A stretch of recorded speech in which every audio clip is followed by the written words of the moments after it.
I want to talk about an extremely important but polarizing and misunderstood topic: social justice. It's misunderstood because there is so much noise out there that distracts from the actual core issues at hand.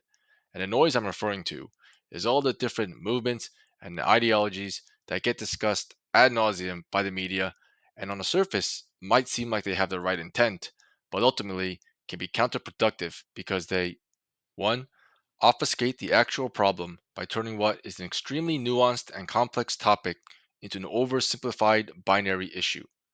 Because all the surface level noise frames the issue of social justice as a this group versus that group or right versus wrong dynamic, the proposed solutions end up trying to counterbalance an injustice with another injustice, which creates a perception of a zero sum game.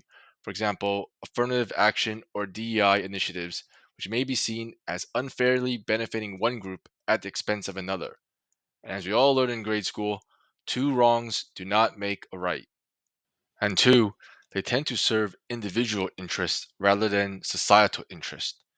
Now, I'm not just talking about the entire industrial complex that has spawned from social justice and the money making that goes with it, but also that the social justice movement then becomes less so about solving the actual problem and more so about looking like you care or trying to feel better about yourself. You see this all the time today. People act and behave in performative ways that are more about virtue signaling and absolving guilt than actually achieving better societal outcomes. So, what actually is social justice then? I would define it as ensuring all individuals, irrespective of their immutable and mutable traits, can maximize their potential and value to society. There are a couple important pieces of subtext here. The first is that there are some individuals who, for the sake of this video, I'll refer to as the out group due to their immutable and or mutable traits, and I'll talk a little bit later about what these traits are, may be at an inherent and unjust disadvantage compared to others who are typically better represented in society, especially in positions of power, who for the sake of this video, I will refer to as the in group. The second important piece of subtext is that while this absolutely involves addressing problems faced on the individual level, the outcome is really about, or at least should be about, benefiting society as a whole. And this is what gets lost in a lot of the noise, which is often just focused on short sighted individual outcomes and treats social justice as a zero sum game. The point isn't to take things from some individuals and give them to others, but to lift the overall tide of society and therefore lift all individuals and create a better society for everyone. Social justice is not the antithesis of individual justice. Now, hopefully, I've defined social justice in a way that most people can agree on and isn't overly controversial. Why then has it been so hard to achieve? Some people might point to all the policy and legislative changes we've made to outlaw discrimination and declare social justice solved, but that completely ignores the systemic barriers still in place. Now, a lot of people have trouble defining or conceptualizing what these systemic barriers are, but essentially, they are the aftermath of previous discriminatory policies, which, while they may be repealed today, still have lingering after effects that we still feel. The real challenge to social justice, then, is how to overcome the systemic injustice. Because while we can repeal old discriminatory policies, we can't rewrite history. What happened, happened, and unfortunately has left a lot of scars in our social fabric today. The key to this, which no one really talks about, is understanding the psychological barriers, which are to do with how we as humans are hardwired to perceive and make judgments about other people and are fundamental aspects of the human condition we cannot deny any more than we can deny our need to socialize or procreate. The first of three aspects of the human condition I want to talk about is biases. Now, biases has become a bit of a dirty word these days, but it's not something that is good or bad. A bias is simply a mental shortcut our brain formed based on patterns we observed.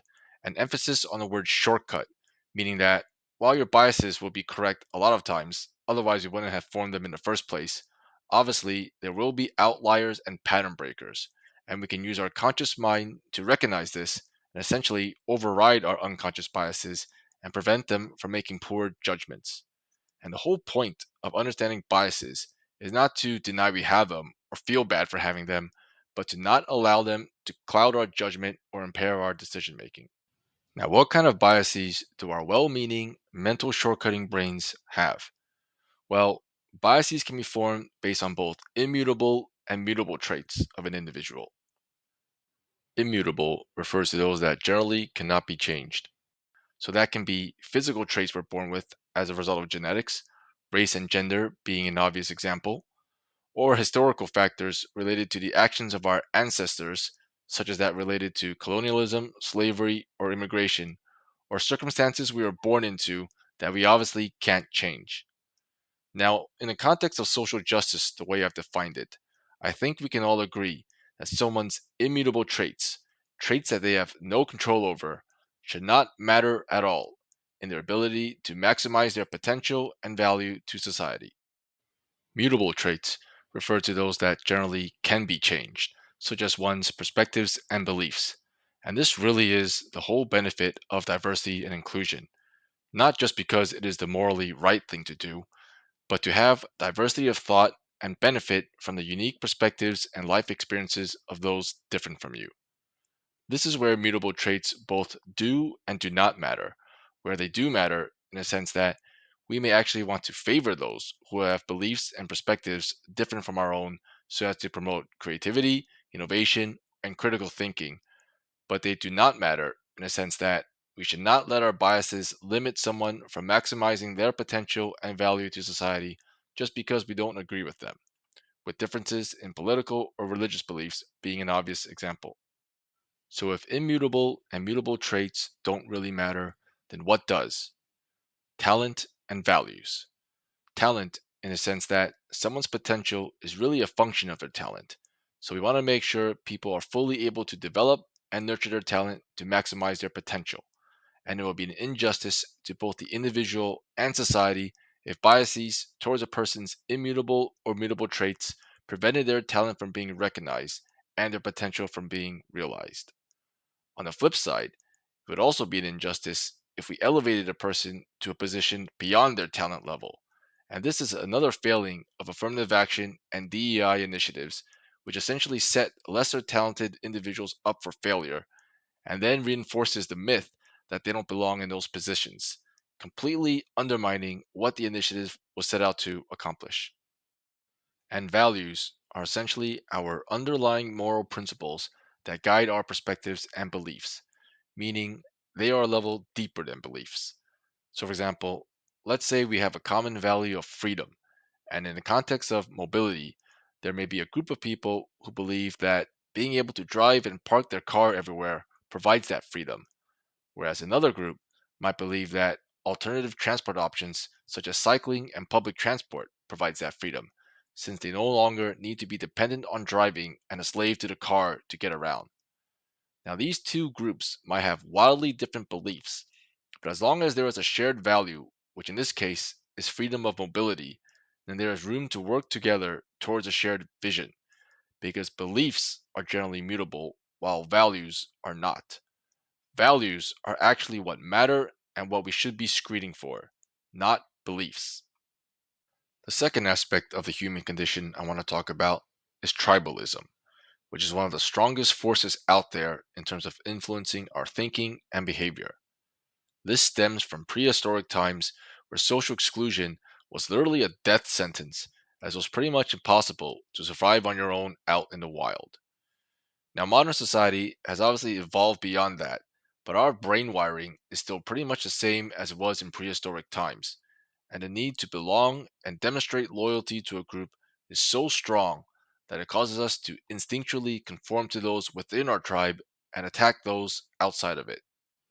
There are two very powerful pieces of subtext here. First is that we can decide who we see as our tribe.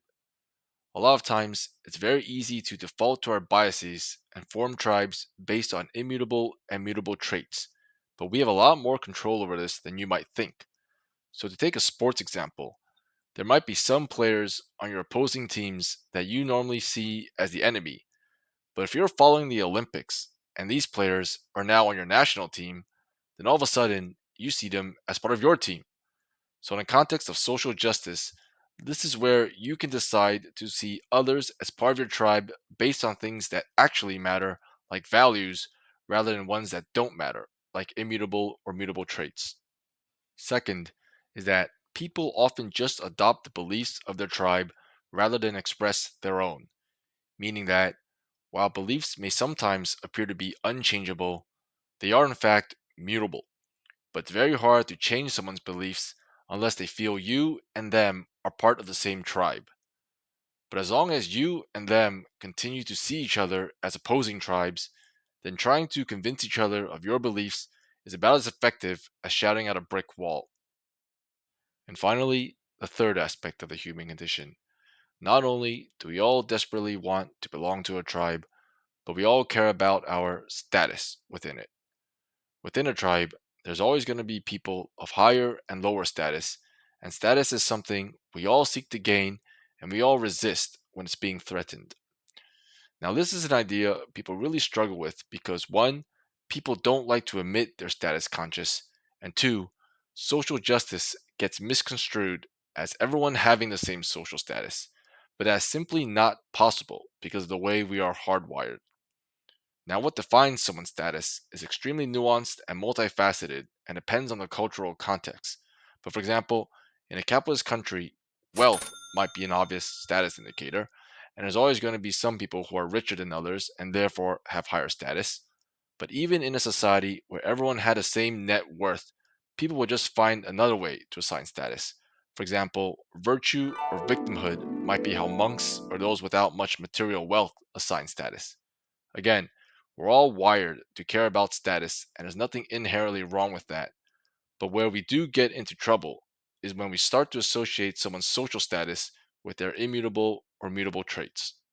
So, in other words, a socially just society is not one where everyone has the same social status, but one where we acknowledge that there are some people with higher or lower status than others, but that status is not limited or defined by immutable or mutable traits.